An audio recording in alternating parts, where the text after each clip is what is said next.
सहनाववतु सहनौ भुनक्तु सह वीर्यं करवावहै तेजस्विनावधीतमस्तु मा विद्विषावहै। ॐ शान्ति शान्ति शान्तिः। नारायणं पद्मभुवं वसिष्ठं शक्तिं च तत्पुत्रपराशरं च व्यासं शुकं गौडपदं महान्तं गोविन्दयोगीन्द्रमथास्य शिष्यं श्रीशङ्कराचार्यमथास्य पद्मपादं च हस्तामलकं च शिष्यं तं त्रोटकं वार्तिककारमन्यात् अस्मद्गुरून् सन्ततमानतोऽस्मि। श्रुतिस्मृतिपुराणानाम् आलयं करुणालयं नमामि भगवत्पाद शङ्करं लोकशङ्करं शङ्करं शङ्कराचार्यं केशवं बादरायणं सूत्रभाष्यकृतौ वन्दे भगवन्तौ पुनः पुनः। ईश्वरो गुरुरात्मेति मूर्तिभेदविभागिने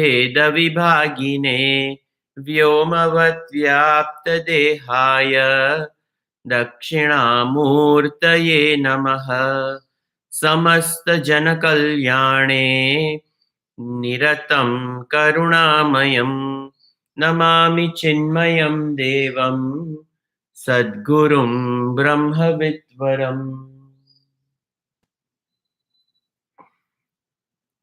In our study of Mandukya Upanishad, we are in Advaita Prakarana, where Gaudapadacharya ji is establishing the absolute non-dual self's existence and its existence alone. And this self has never been the cause for the experience of the pluralistic world. He talked about how Brahman has not created this world. He's not the cause for the origination of this world. And Brahman has, being the principle of existence, this world has no existence apart from Brahman.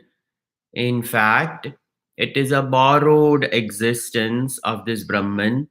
So the world really has no existence of its own.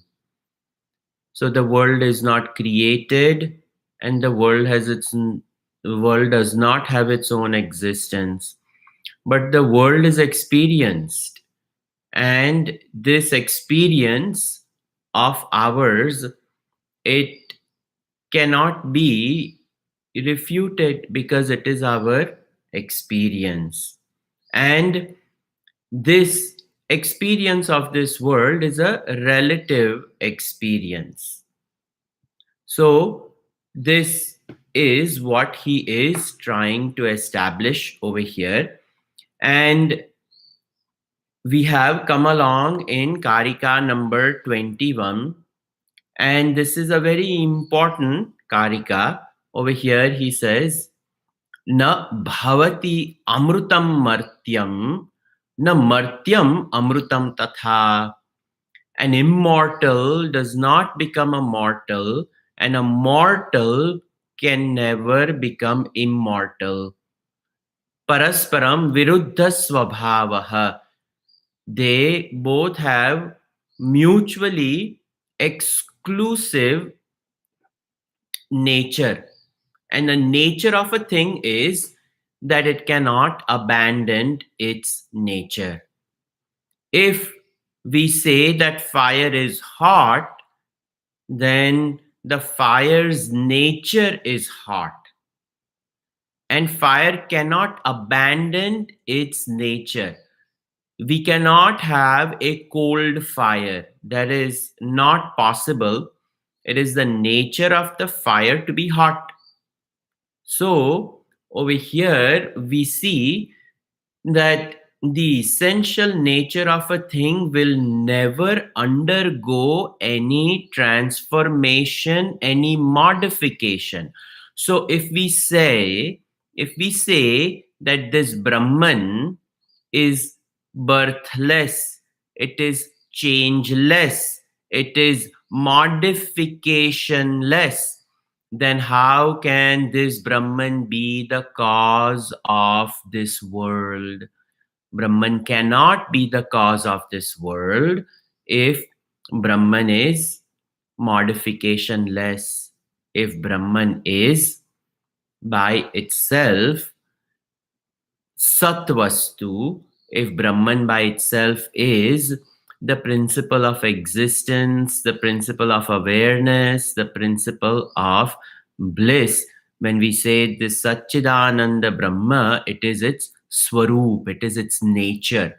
And this nature cannot modify, because if it modifies into something else, then it cannot remain as its own immaculate self. So prakrutehe anyatha bhavaha na kathanchit bhavishyati.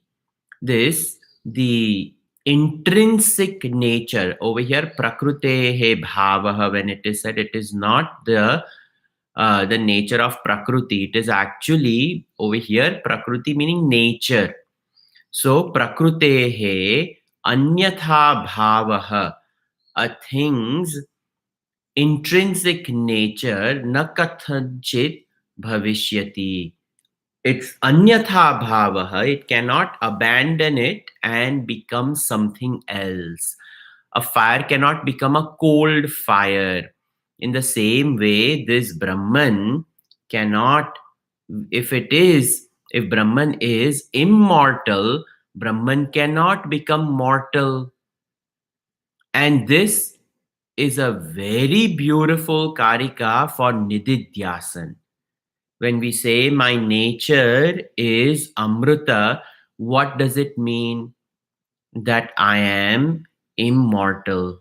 My nature is Amrita, and I remain Amrita in all times, in all places, in all conditions, and I am not affected by any of the Martya Bhavaha of this creation, of this pluralistic world. The world changes, I will never change. The body changes, I never change. The body ages, I don't age. The body dies, I don't die. This understanding has to be tattooed in our mind. That is called Nididhyasan. When looking at the body, recognizing the aging process of the body, recognizing the disease, the pain, the sorrow, the suffering of this body, yet remaining an arm's length distance away from it at the level of knowledge that all these vikaras are known to me. I am the knower, and the knower never ever goes through any modification. I ever am. This knowledge is what is referred to over here as prakrutehe anyatha bhavaha na kathanchit bhavishyati. The intrinsic nature of a thing, it will never change, and that is what is talked about, that the Brahman ever remains as Brahman. And when we look at this world, the world has not originated. If the world had originated, then it requires a cause. If the cause is there, then the cause has to become the effect. If the effect is there, then the cause is not available in its original cause. And thus, Brahman will become mortal. And if Brahman becomes mortal, we cannot have the absolute nature of the self as changeless, birthless, modificationless, Nitya Shuddha Buddha Mukta Swabhavaha Saha Asti. It is eternally ever pure, modificationless existence. That is Brahman. So, this is what we had talked about. The important point, which is discussed by Gaudapada Charya ji over here, is the essential nature of a thing will never undergo any change, and that is what we have seen. The essential nature of a jivatma is immortal. This is to be understood, it is to be known, it is to be reflected upon.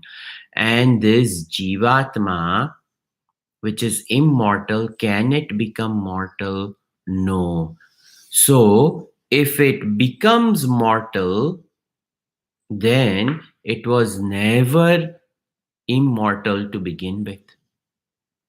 So, uh, over here, we have to understand that when we say Asatoma sadgamaya tamasoma jyotirgamaya mrutyorma amrutam gamaya.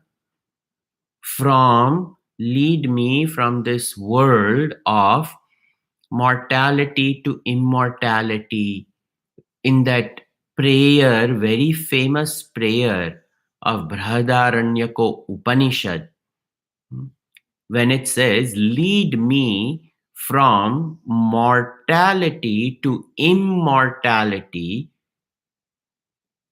in there we seek immortality. We want mukti.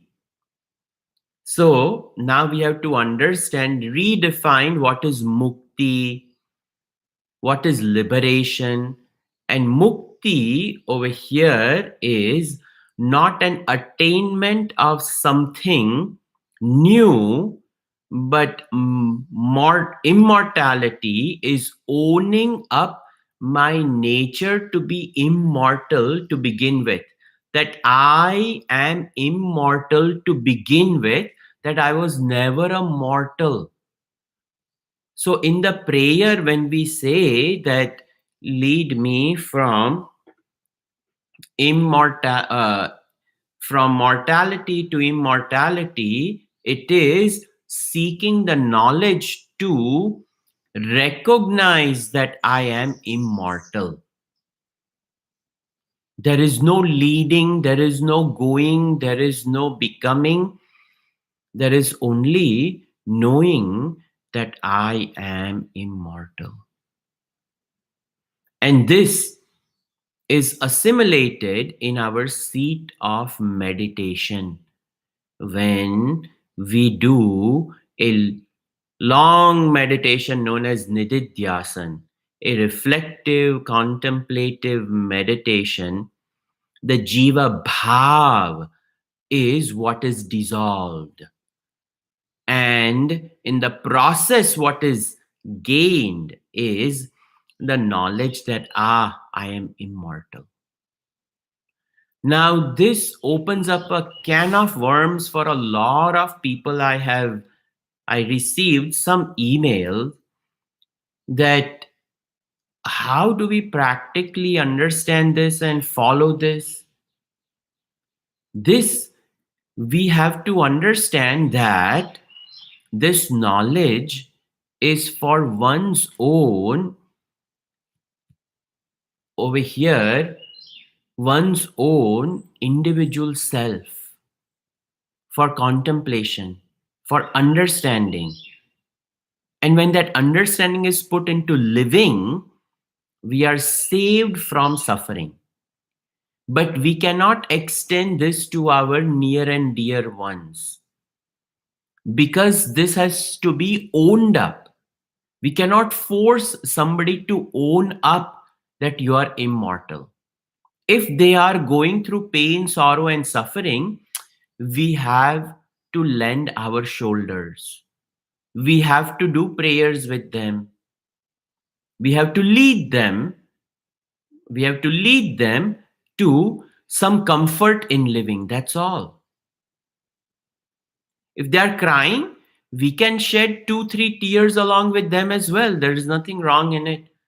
That only shows that we are compassionate and we empathize with the situation that they are in, and we sincerely pray, hope that they come out of it. That is all. That is all what we can do through this. This understanding has to be very clear. So, the essential nature between Jivatma and Paramatma is to be known. The Jivatma can never become Paramatma. The Jivatma essential nature is that of Paramatma. And when that is owned up, that is called Mukti.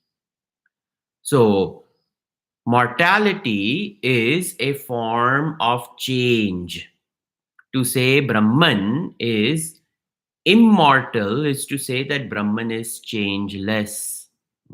Thus, the essential nature of Brahman is changeless. And if the essential nature of Brahman is changeless, my essential nature is also changeless. In the seeming changing world, I have picked up the notion that I am changing, but I am not changing. It is only a notion. Only proper understanding fixes that. So that is where we left off over here. We will continue. Karika number 22. स्वभावेनामृतो यस्य भावो गच्छति मर्त्यताम् कृतकेनामृतस्तस्य कथं स्थास्यति निश्चलः. So, bhavaha, the absolute truth, the reality, bhavaha swabhavena amrutaha yasya martyatam nagachati. So, over here, the how can he who believes that the essential immortal entity becomes mortal? So, this how can swabhavena amrutaha yasya, by nature, what is amrutaha, what is immortal, martyatam katham gacchati, how can it become mortal? When we see the pluralistic world around here, everything is changing. And a change is described as its original condition has died and new condition has arrived. That is called change. When we say the boy has changed, that means the boyness is gone and adultness is arriving or has arrived. The voice changes, the looks change. So the childhood is over and puberty is a dawn of the arrival of now youth and adulthood.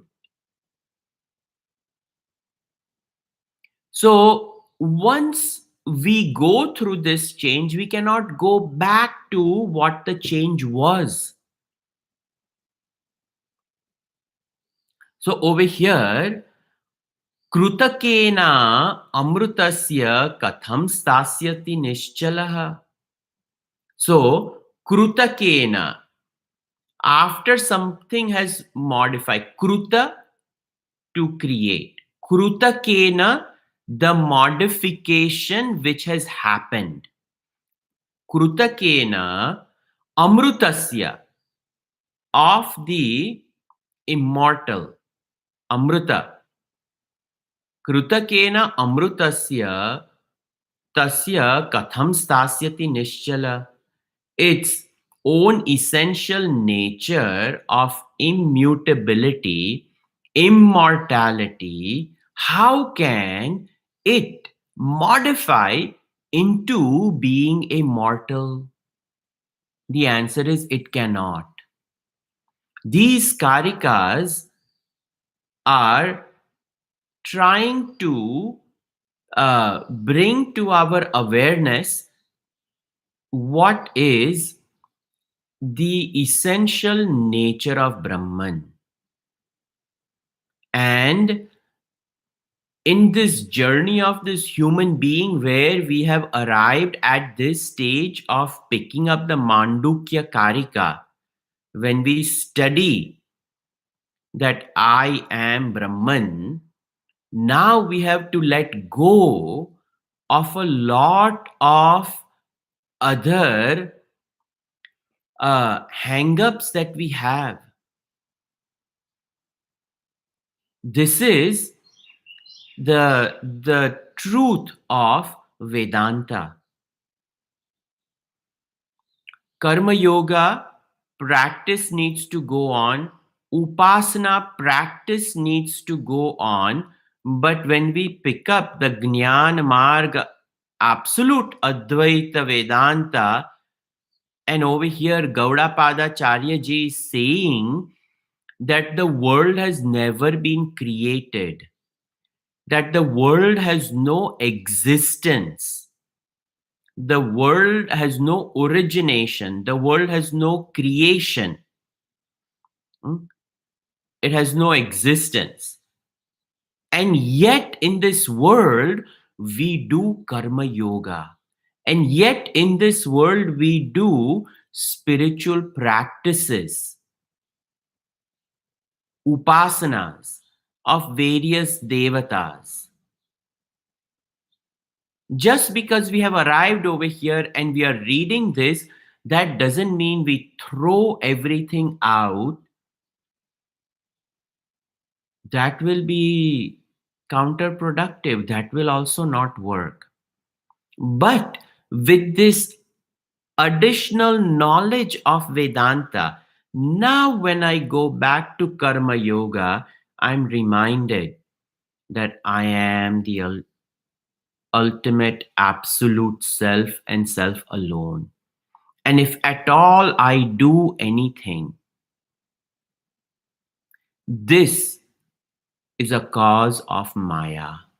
And Maya, through this equipment of Maya, I'm rendering service to the deity of Maya alone, Bhagavan, who presides over Maya, whose Achintya Shakti allows this Maya to do what she does. This understanding should now irrigate our karma yoga, and to that extent, our karma yoga becomes even better.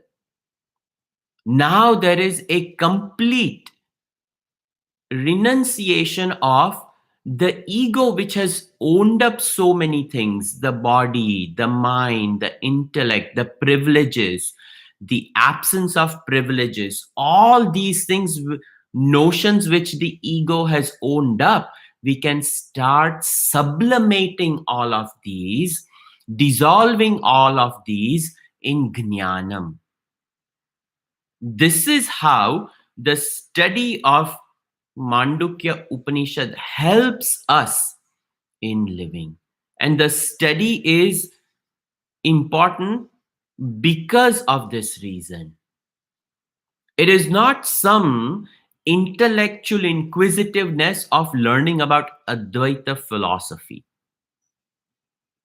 Then not much benefit can be derived. But the true benefit is when we apply it in our life. So, an immortal after modification, how can its own essential nature of immutability retained? Can it?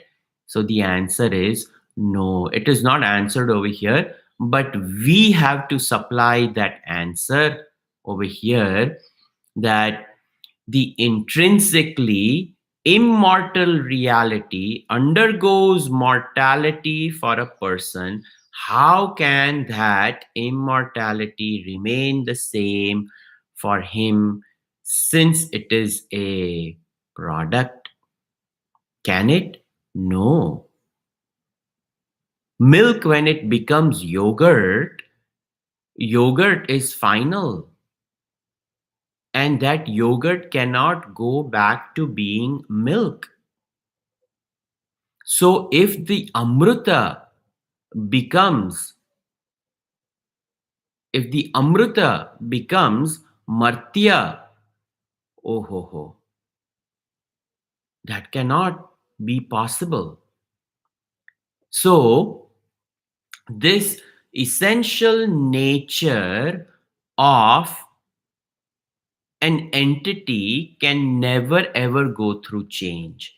That is what is stressed again. Mortal jiva cannot become immortal Paramatma. Mortal jiva cannot become im, uh, mortal jiva cannot become immortal Paramatma. What does that mean? That means the jiva was not mortal to begin with. The essential nature of the jiva has to be immortal for tattvam asi mahavakya to be facilitated. Otherwise, the Shruti has no purpose. When we say Shruti Praman and Shruti comes and says, scriptural declaration comes and says, you are that. That means we were that to begin with. So now also I am that is possible. And even in future, I will only be that and nothing else. So I was that, I am that, and I shall be that, I will be that. That means I am that alone. This is the essential nature of a jiva. That is what is talked about, that Brahman is changeless. It is always changeless, and this Brahman cannot become a cause. Krutakena amrutasya of this immortal, then krutakena, by modification, katham sthasyati nischala, how can this Brahman become a cause for this world? It can never become a cause for this world.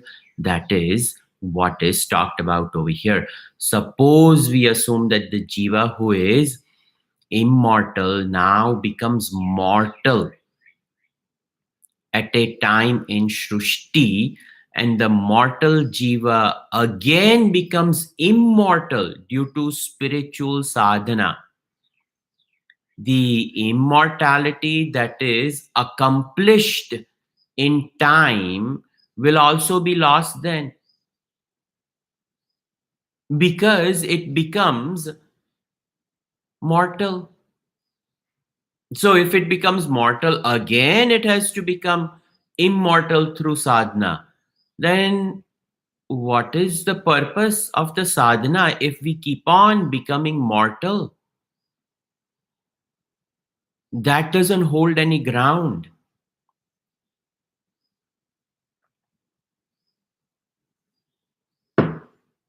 Sadhana is to remind us of our nature, that I am immortal and that I was never born. This is to be understood. And we have to live the fact that I have to finish my prarabdha also. These things we have to resolve. That I was never born, and because I was never born, Tattvam Asi is possible, that I am that was possible, is possible, will be possible, because I am that to begin with. But now that I am trapped in this prism of BMI and working for moksha, I have to relatively accept karma siddhant, prarabdha, sanchita karma, agami karma, kriyamana karma, nishiddha karma. All this we have to accept properly in its own relative standpoint. At the relative standpoint, I am a man, I am a woman, I am rich, I am poor. All these things will be there, but we have to get over it. Even after studying Brahman, which is Napunsikalinga, when I come back, wake up, I will still have a male body. That will not go away. And if I'm going through some pain, some sorrow, prarabdha janita pida, prarabdha created pain, I'm going to have to face. That will not be wiped out. So these two we have to manage in our understanding. Because remember the 4 points Gaudapadacharya ji is saying, the world has no real existence, the world has no origination, but the world is experienced. The world is experienced and the world appears. The appearance is experienced. So, these 4 points, when we remember, it is important to note that the the world appears and nobody can challenge that. I have my own problems, I know, and I'm going to have to work through them by this knowledge that I am immortal. Let me work through them. In fact, that gives me the strength to face them and complete them properly. Agate swagatam. Come, let me welcome whatever change arrives, knowing I'm changeless. This is the only way we can deal with Maya. The two standpoints. Maya is an appearance, Maya is relative. And the other one, Brahman is absolute. And Brahman has never ever modified, changed into something. These 2 points we have to drill. Brahma Satyam Jagat Mithya. This we have to understand very clearly. Jivo Brahmaiva Naparaha. And this Jiva is Brahman to begin with. Thus, I seek moksha in terms of understanding that I am mukta to begin with. That is my seeking, to know that I am liberated to begin with. The notion that I am bound has to be dropped. And as long as the notion continues, then karma has to continue. And even after the notion has been dropped and I have reclaimed my status of Nitya Shuddha Buddha Mukta Swarupa Brahman, what am I going to do while the appearance lasts? I have to do justice to the appearance, and thus karma theory has to be put into practice again, knowing very well that I have no prarabdha. Yet the body has prarabdha, let it be. This is a powerful teaching, very powerful teaching. And thus, proper understanding alone can resolve this. So, our philosophy can be like Gurudev over here in his commentary says here, the glosser is trying to show us another dangerous implication of such a philosophical claim.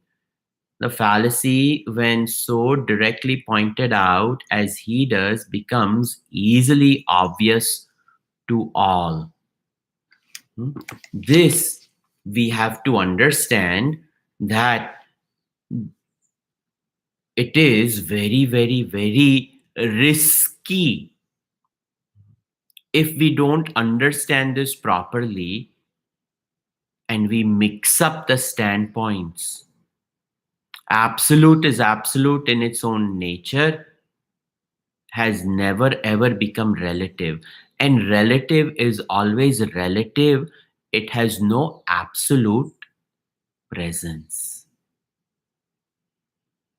This we have to understand. Continuing 23. भूततो भूततो वापि सृज्यमाने समाश्रुतिः निश्चितं युक्तियुक्तं च यत्तद् भवति नेतरम्. Very nicely over here it is said bhutatah. Bhutatah, that it has come into manifestation.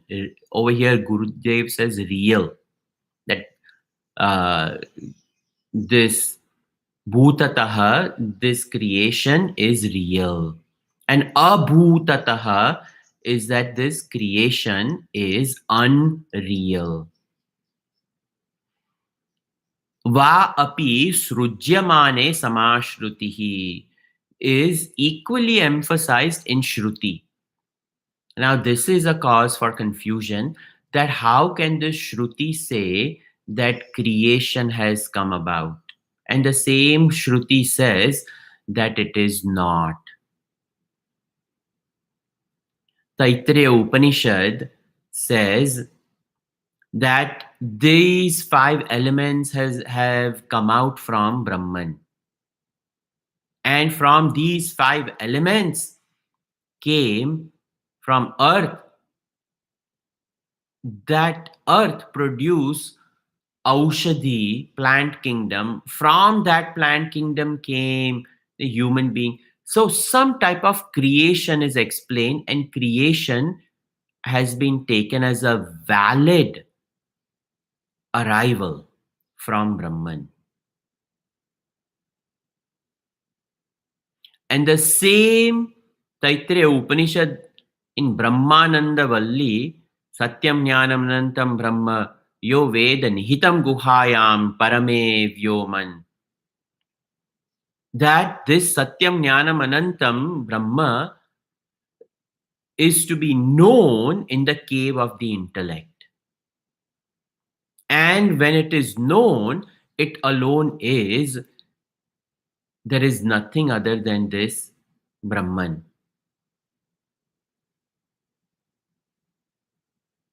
That alone is to be known, that alone is. So then, how can that be? How can the Shruti have, the scriptures, the Vedas have two different standpoints, that creation is real and creation is unreal? So when it is said that creation is real, we have to understand that it is used as a tool to explain to the student who does not have a mature intellect to process the Advaita yet. But in due time, the student will come to the hallways of Advaita and master it. So, as long as the student has not yet understood the Advaita nature of Brahman, and the student is stuck in the created world, and the student has problems that he faces in the created world, so the Shruti is compassionate in saying that yes, you are born, you are created, you have prarabdha, you have karma, the nine planets act upon it, and you are going through these difficult times. And if you do this karma, you will come out of it, you will feel relief. All these things, the whole story, 9 yard story is given about this creation. Bhutataha, then everything is talked about. Ganesha Graha Nakshatra Yogini Rashi Rupini. Oh ho ho. She is talked about as Ganesha Vigna Karta, Vigna Harta. Vigna is there. And if it is there, where is it? Graha, Nakshatra, all these planets, constellations, Rashi, the zodiac signs, which are continuously moving, create times of certainty and uncertainty, of restful existence of the jiva and unrestful existence of the jiva. All this is happening in the Kala Chakra view. And who paints this? Vedas paint it. Who else?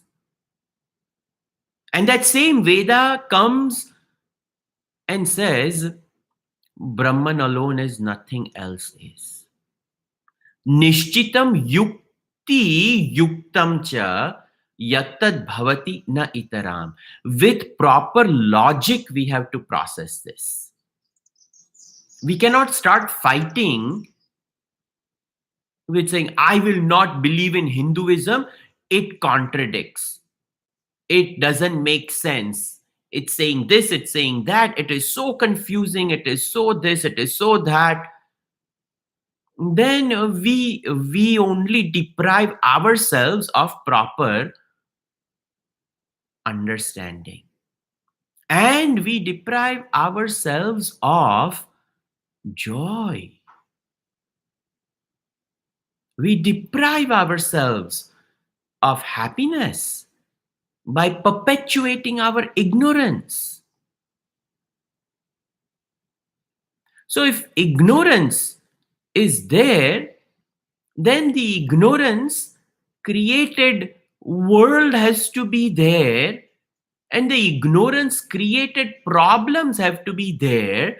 Then the ignorance created solution has to be there as well.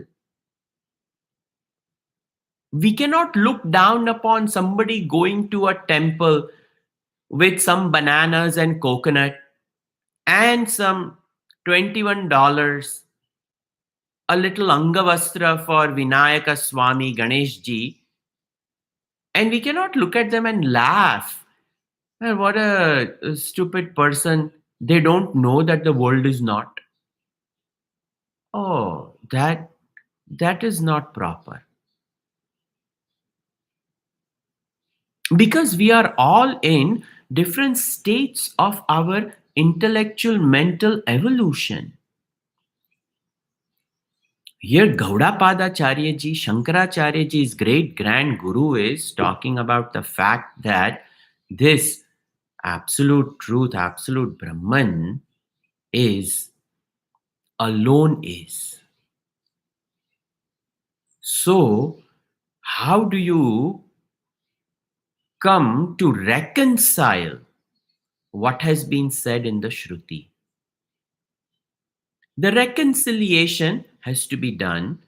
The understanding yukti yuktataha, yukti yuktam, we have to employ proper logic, proper understanding. And this proper understanding allows us to study. That is called mimamsa. Analyze through mimamsa and analyze through tarka, logic. So that is what is referred to over here, that some places the Upanishad says the world is created. And if the Upanishad is saying that the world is created, it is trying to make a point. And it is trying to make a point for the one who has not yet reached the fine nuances of a subtle buddhi, which has come to reject creation after understanding that it cannot be possible. It cannot be possible. And thus the same Upanishad comes and clarifies and says, yes, it is not. So we should come to this conclusion by thoroughly analyzing Upanishad by the use of Mimamsa and Tarka. Mimamsa is the analysis of Vedas or any text to know the intention of the author. What is the Upanishadic Rishi trying to convey by saying that creation is? He's trying to make a point to a student who is in process of learning. And as the learning goes, that same will be replaced by a new and improved understanding that guess what? Creation is not. That adhyaropa apavada, which is done, the deliberate superimpositioning that Brahman is the cause. And Brahman, being the cause, has created the world of plurality. And in this pluralistic world, you have to work for moksha. You have to do chitta shuddhi.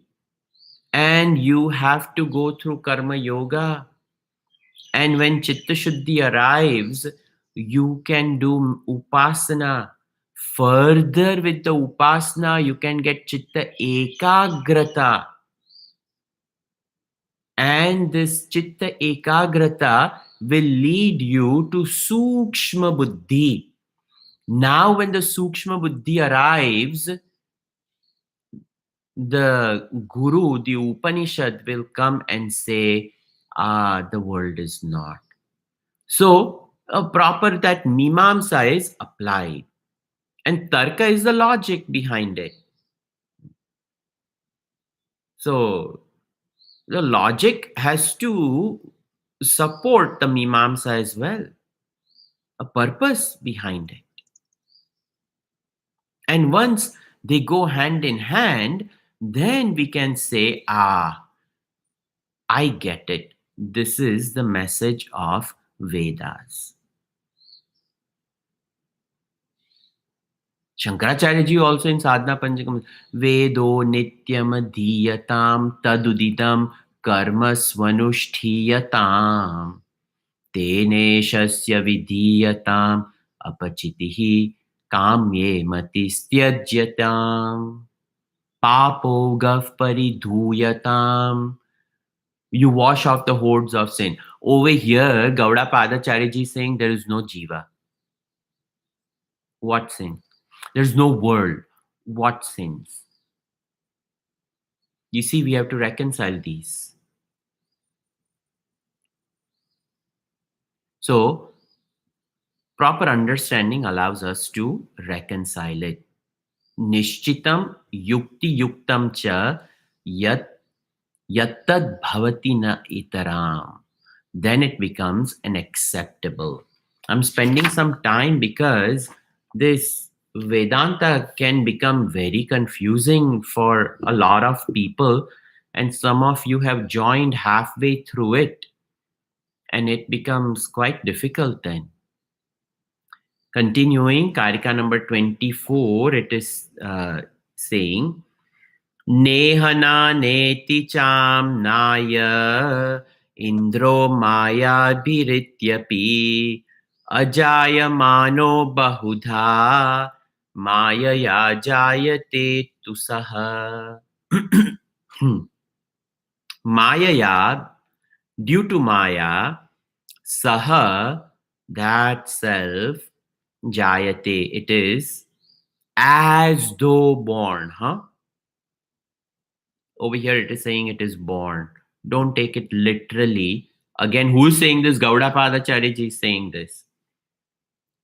So it is as though born. So how it is born, as though born, now Shruti Praman, 6 different Upanishadic statements he is taking to say that the jiva is not born, the world is not born. First one is the Katho Upanishad, Neha Nanasti Kinchana. There is no such thing as duality over here. So if there is no such thing as duality, then what is there? Advaita. What is that Advaita? Brahman alone. Truth alone is. So that one Shruti Praman is taken, that Katho Upanishad, it declares Neha Nanasti Kinchana. Over here, there is no Nanatva. Nanatva, there is no secondness. Then Indro Maya Bihi, uh, over here, Maya Bihi Itiyapi. Indraha, this is from Brahadaranyako Upanishad, and it is said in Brahadaranyako Upanishad that this this Atma is seen as many uh, due to Maya. In Brahadaranyako Upanishad, it is said that due to illusion, Indra is referred to as the self, presiding deity of the mind. And over here, it is said that this Indro Maya Bihi iti, that due to Maya, this Indra appears as a mind. It appears as a mind, but in reality, it is not. Now, please don't confuse Indra with the god Indra of the heavenly world, who's the god of all gods. Indra is a Padvi, the highest. So over here, Indra means Atma. That's why the study also has to be done properly. Over here, this Atma, as though by Maya, has appeared to be this Jiva, but in reality, it is not. In this dialogue between this Yajnavalkya, it is mentioned in Brahadaranyako Upanishad that it is only due to Maya that it appears many, but it is not. The self is one and only one self. The third Shruti Praman taken over here is Ajayamano Bahuda Vijayate Tasya Dhira Parijayanti Yonim. So, very famous Purusha Suktam. In Purusha Suktam, Ajayamano Bahuda Vijayate.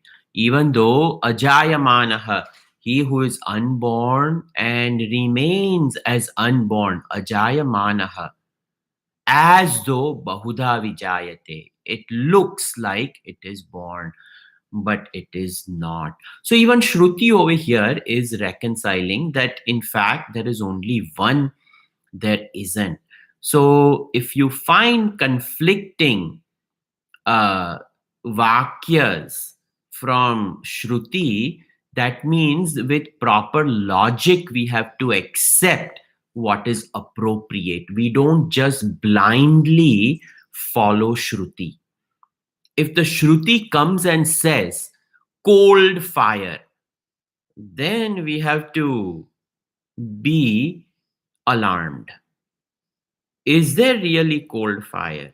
What is my experience? Because Shruti, Yukti, Anubhuti also is there. In my Anubhuti, I have not seen cold fire. Okay, my Anubhuti, what about somebody else's Anubhuti? They have also not found a cold fire. Has anybody found a cold fire? No. Then I would have to make sure that that Vakya of Shruti is not taken up. That's all. So, this is again, in continuing in Karika number 25, again, two more reasons are given over here. Sambhuterapavadacha sambhava pratishidyate konvenam janayediti karanam pratishidyate. So over here, sambhutehe apavadascha sambhava pratishidyate. It's a very difficult portion of Ishavasya Upanishad, where this Sambhuti is a very technical term for creation and Hiranyagarbha.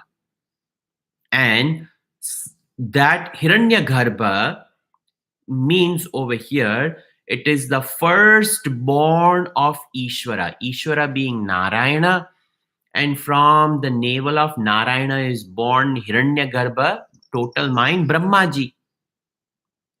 So Brahmaji, who is the firstborn, it is talked about that in the Vedas itself. It is talked about that Sambhutehe apavadascha sambhava pratishidyate.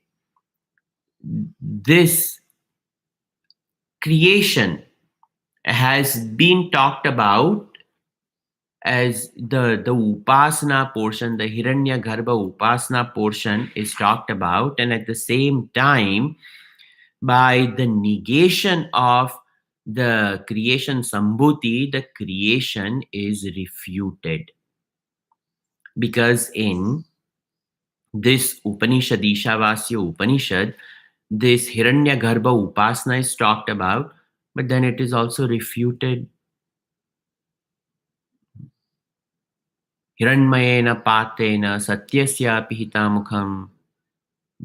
This Hiranyapatra, the face of the truth is covered, and when the truth is removed, it alone is. And I am that truth.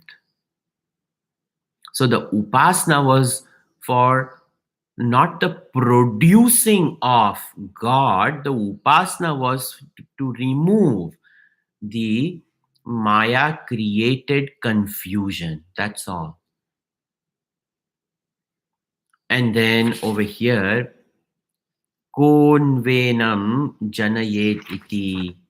Over here, kaha nu enam janayet. In again, it is mentioned in the Brihadaranyaka Upanishad. Who creates other than him?